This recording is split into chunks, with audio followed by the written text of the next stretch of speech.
నమస్తే చేతన్ గారు. నమస్తే మేడం. చేతన్ గారు, నీ పెయిన్స్ వీటికి మంచి ఆహారం ఏంటి? మన ఇంట్లో దొరికే ఆహార పదార్థాలతో మనం నీ పెయిన్స్ని తగ్గించుకోవచ్చా? మోకాలు నొప్పులకు మీరు ఇప్పుడు ఒక ప్రశ్న అడిగినరు, ఏ ఆహారం మంచిదనేసి. నేను కొన్ని చెప్తాను, కానీ మీరు అందరూ ఎవరైతే వీడియో చూస్తున్నారు కదా, ఏం గుర్తుపెట్టుకోవాలంటే నేను చెప్పేటివి మీరు బయట తినొద్దు. ఓ, మీరు ఇంట్లోనే మీరే ప్రిపేర్ చేసుకొని తినాలి. ఓకే, దానికి కూడా రీజన్స్ ఉన్నాయి, అది కూడా మనం వీడియో ఎండింగ్లో డిస్కస్ చేద్దాం. డెఫినెట్గా అండి.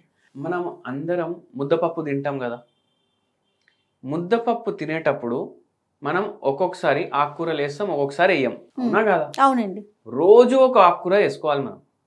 ఇంకా పప్పు క్వాంటిటీ ఎంత ఉంటుంది, ఆకుకూరల క్వాంటిటీ కూడా అంతే ఉండాలి. ఎందుకు? ఆకుకూరల్లో కాల్షియం ఉంటుంది, ఆకుకూరల్లో ఐరన్ ఉంటుంది.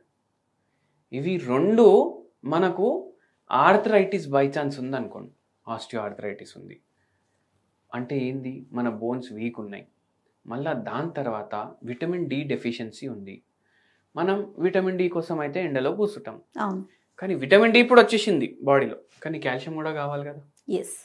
ఆకుకూరల్లో మనకు కాల్షియం ఉంటుంది, ఆకుకూరలో మనకు ఐరన్ ఉంటుంది, అండ్ దాని తర్వాత విటమిన్ ఏ కూడా ఉంటుంది. అండ్ ఇవే కాకుండా ఎన్నో మైక్రోన్యూట్రియంట్స్ ఉంటాయి. కానీ మనం ఏం చేస్తాం, చాలా తక్కువ క్వాంటిటీ వేస్తాం ఆకుకూరలు పప్పులో. మీ పప్పు క్వాంటిటీ ఎంత ఉంది, మీ ఆకుకూరల క్వాంటిటీ కూడా అట్లా ఉండాలి. ఓకే. అండ్ వెరీ ఇంపార్టెంట్లీ ఏంటంటే, ఇప్పుడు పాలకూర ఉంది, కొంచెం పప్పు వేసుకొని కూరలాగా కూడా తయారు చేసుకుంటాం. అది చేసేటప్పుడు ఆయిల్ ఎక్కువ వాడతాం మనం. ఇప్పుడు బయట తినొద్దని చెప్పినా నేను, కానీ మీరు ఇంట్లో తిన్నప్పుడు ఎప్పుడైనా గుర్తుపెట్టుకోండి, ఏ ఆకుకూరలు మీరు ప్రిపేర్ చేసుకున్నా బాయిలింగ్ ఫామ్లో ప్రిపేర్ చేసుకోండి, ఫ్రై ఫామ్లో ప్రిపేర్ చేయకండి. ఓకే, అది చాలా మంచిగా మీరు గుర్తుపెట్టుకోవాలి. అయితే ఇవి ఏం చేస్తాయంటే మన బోన్స్ని స్ట్రాంగ్ చేయడానికి హెల్ప్ చేస్తాయి.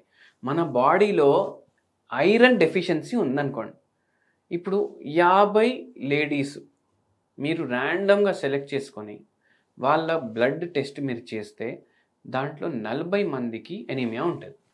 అనీమియా వల్ల కూడా మనకు మోకాలు నొప్పులు వస్తాయి. రక్తహీనత వల్ల కూడా మోకాలు నొప్పులు వస్తున్నాయి. చాలా మందికి తెలియదు ఇది. ఎందుకు వస్తున్నాయి అంటే, ఏముంది, అరిగిపోయినాయి, లేదంటే ఆస్టియోఆర్థరైటిస్ ఉంది, లేదంటే విటమిన్ డి డెఫిషియన్సీ ఉంది. కానీ ఈ యాంగిల్లో ఎవరు ఎక్కువ ఆలోచించరు. సో ఏంది, మీ బ్లడ్ కరెక్ట్ ఉండాలంటే ఐరన్ కూడా కరెక్ట్ ఉండాలి. ఐరన్ కరెక్ట్ ఉంటే హిమోగ్లోబిన్ కరెక్ట్ ఉంటుంది, అయితేనే మీ బొక్కలు కూడా గట్టిగా అవుతాయి. అందుకే ఆకుకూరలు డైలీ ఒక ఆకుకూర, ఒకరోజు స్పినాచ్ అంటే పాలకూర, ఒకరోజు కొనగంటి కూర, ఒకరోజు గోంగూర. మళ్ళీ అవి కాకుండా ఓన్లీ ఆకుకూరలు గ్రీన్ ఉంటాయి కదా, వేరే గ్రీన్వి ఆలోచించండి. కొత్తిమీర, పుదీనాలు, కరియాపాకులు ఇవి ఎక్కువ వాడండి. తోటకూర అది. మళ్ళీ ఓక్రా అంటే, ఇప్పుడు ఇంతకుముందు మనం చిన్నగా ఉన్నప్పుడు స్కూల్లో లేడీస్ ఫింగర్ అనేసి నేర్చుకున్నాం. ఇంట్లో మనం బెండకాయ అనేసి చెప్తాం, ఇప్పుడు ఓక్రా అనేసి చెప్తున్నారు. ఇవి చాలా మందికి ఇష్టం ఉంటుంది. బెండకాయ ఫ్రై ఎంత ఇష్టం ఉంటుంది చాలా మందికి, కానీ అట్లా తినొద్దు, పులుసులాగా చేసుకొని తినాలి బెండకాయని. మళ్ళీ ఇంకోటి ఏంటంటే, పులుసు మీరు చేసుకున్నప్పుడు పావు లీటర్ ఆయిల్ వేయొద్దు దాంట్లో, అవునా కదా? ఎందుకంటే మనకు టేస్ట్ ఎక్కువ కారం మసాలా. కాకపోతే డాక్టర్ గారు, మామూలుగా జనరల్ గా ఫ్రైలోనే ఎక్కువ పడుతుంది, పులుసుల్లో కాస్త తక్కువే పడుతుంది. నిజం చెప్పాలి అంటే తక్కువ పడుతుంది. కానీ మీరు ఒకటి చూడండి, మనము పులుసు ఎప్పుడైతే చేసుకుంటాం కదా, స్పెషల్లీ చేపల పులుసు, దాని తర్వాత బెండకాయ పులుసు, మనము తక్కువ ఆయిల్ వేస్తాం. ఎందుకంటే అది ఫ్రై చేయట్లేదు మనం, కర్రీ తక్కువ ఆయిల్ వేస్తాం. కానీ మీరు ఎప్పుడైతే అది తెచ్చి డైనింగ్ టేబుల్ మీద పెడతారు కదా, కొద్దిసేపు అయితే మొత్తం నూనె అట్లా ఉండొద్దు. అంత తక్కువ ఆయిల్ వాడాలి మీరు. వాడేదానికన్నా కూడా ఇంకా తక్కువ ఆయిల్ వాడాలి. మనకు ఆ టేస్ట్ కావాలి కదా, న్యాచురల్ టేస్ట్ కావాలి మనకు. ఆయిల్లో ఉన్నది రిఫైన్డ్ టేస్ట్ వద్దు మనకు. సో అట్లా తినాలి. అట్లా తినడం వల్ల ఏమవుతుంది, ఏదైతే బెండకాయలో మైక్రో న్యూట్రియంట్స్ ఏవైతే ఇప్పటి వరకు మనం మాట్లాడినాం కదా, అవి ఇంటాక్ట్ ఉంటాయి. దాంట్లో ఉన్న ఫైబర్ ఇంటాక్ట్ ఉంటుంది, దాంట్లో ఉన్న ప్రోటీన్స్ ఇంటాక్ట్ ఉంటాయి. ఒకవేళ మనం ఇట్లా ఫ్రై చేసి ఎక్కువ ఆయిల్ వాడితే అవి చచ్చిపోతాయి. మళ్ళీ దాని తర్వాత ఆకుకూరల గురించి అయితే మాట్లాడినాం. ఇప్పుడు డైలీ ఒక ఆకుకూర మన డైట్లో ఉండాలి. పప్పు చేసుకుంటే ముద్దపప్పు చేసుకుంటే దాంట్లో ఉండాలి. మళ్ళీ ఇప్పుడు నేను ఇది చెప్పినాననేసి ఒక పేషెంట్కి కూడా నేను చెప్పినాను. వాళ్ళు బయట హాస్టల్లో ఉంటుండే. ఆకుకూరలు ఎక్కువ తినమంటే ఏదో కుదరదు. డాబాకు పోయి వాళ్ళు ఏం చేయడం స్టార్ట్ చేసిండ్రు, వాళ్ళు పకోడీలు, ఇవి పాలక్ పాలక్ పకోడీలు పకోడీ. ఉంటాయి కదా, అవి తినడం, బయట పాలక్ పన్నీర్లు తినడం. వాళ్ళు ఎట్లా తయారు చేస్తారు దాన్ని? మొత్తం డీప్ ఫ్రై చేస్తున్నారు. అవును, లేదంటే ఇప్పుడు ఆయిల్ ఎక్కువ ఆయిల్ వాడడం, ఎక్కువ వాడతారు. లేకపోతే పామ్ ఆయిల్ వాడడం. అవును. అదే మనం ఇంట్లో చేసుకుంటే శుభ్రంగా హైజీనిక్గా ఎట్లా పద్ధతి ఉంటుంది అట్లా మంచి ఆయిల్ వాడి ఇవన్నీ మనం చేసుకుంటాం కదా. అవును. మీరు ఏ హోటల్కి కూడా వెళ్ళి చూడండి, మీరు వాళ్ళు ఒక్క వెజిటేబుల్ కూడా వాష్ చేయరు కటింగ్ చేసే ముందు. ఉమ్. అవునా కాదా? మనము బండిల మీద అయినా ఇప్పుడు ఇన్ని బండ్లు ఉంటాయి, రోడ్డు మీద ఇన్ని బండ్లు ఉంటాయి, బజ్జీలు అమ్ముతారు, పునుగులు అమ్ముతారు, ఫ్రైలు అమ్ముతారు. వాళ్ళు మన కంటి ముందు అయితే అవుతుంది, వాడు తయారు చేస్తుండు, మనకు తెలుస్తుంది ఎట్లా తయారు చేస్తుండు. అవును. కానీ ఏ హోటల్లో ఎట్లా తయారవుతుంది మనకు ఏం అర్థమవుతుంది? హైజీన్గా కూడా ఉంటేనే ఆ ఫుడ్ మనకు బాడీ యాక్సెప్ట్ చేస్తుంది. ఉమ్. లేకపోతే ఏమవుతుంది, ఇన్ఫెక్షన్లు అవుతాయి, అవును. గ్యాస్ట్రోఎంటరైటిస్ అవుతుంది. ఉమ్.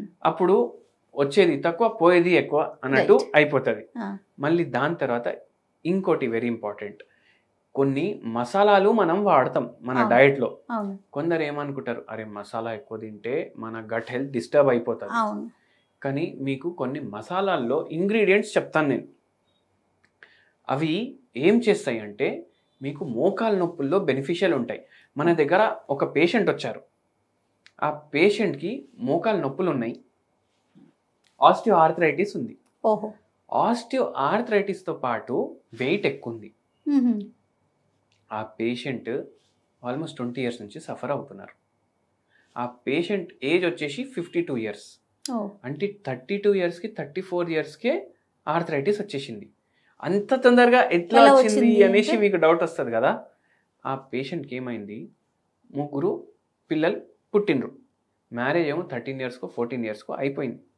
3 పిల్లలు పుట్టిన తర్వాత సడన్గా ఏదో కాంప్లికేషన్ అయింది సార్, మాకు కూడా తెలియదు, సడన్గా బ్లీడింగ్ వచ్చేసింది నాకు, హాస్పిటల్కి పోతే గర్భసంచి తీసేయమన్నారు.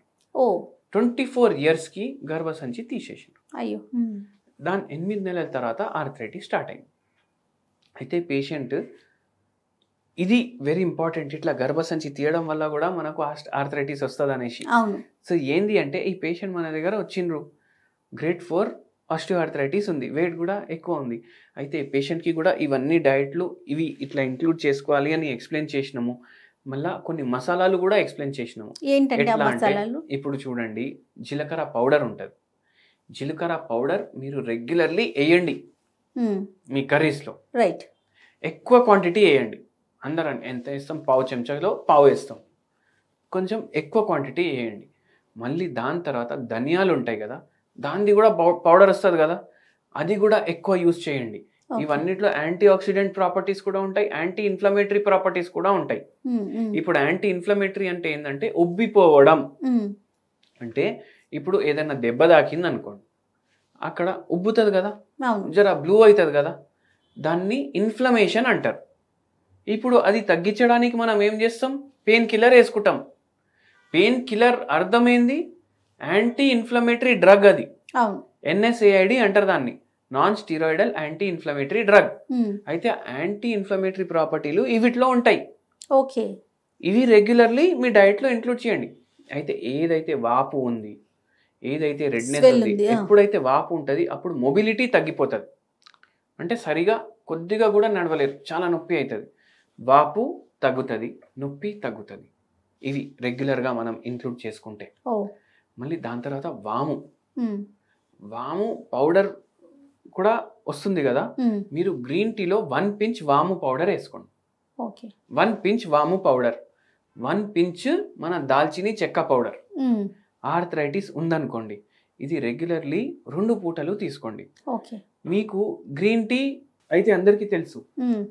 ఇదే మీరు వాము ఒక పించ్ అండ్ సినమన్ ఒక పించ్ పౌడర్లు మీరు వైట్ టీలో కలిపి తాగినరు అనుకోండి, ఓ. ఇంకా మంచిది. ఇంతకుముందు మనం డిస్కస్ చేసినాం వైట్ టీ, అవును. అవును. మీకు గుర్తుండొచ్చు. అవును. గ్రీన్ టీ ఎట్లుంటుంది, వైట్ టీ కూడా అట్లనే దొరుకుతుంది.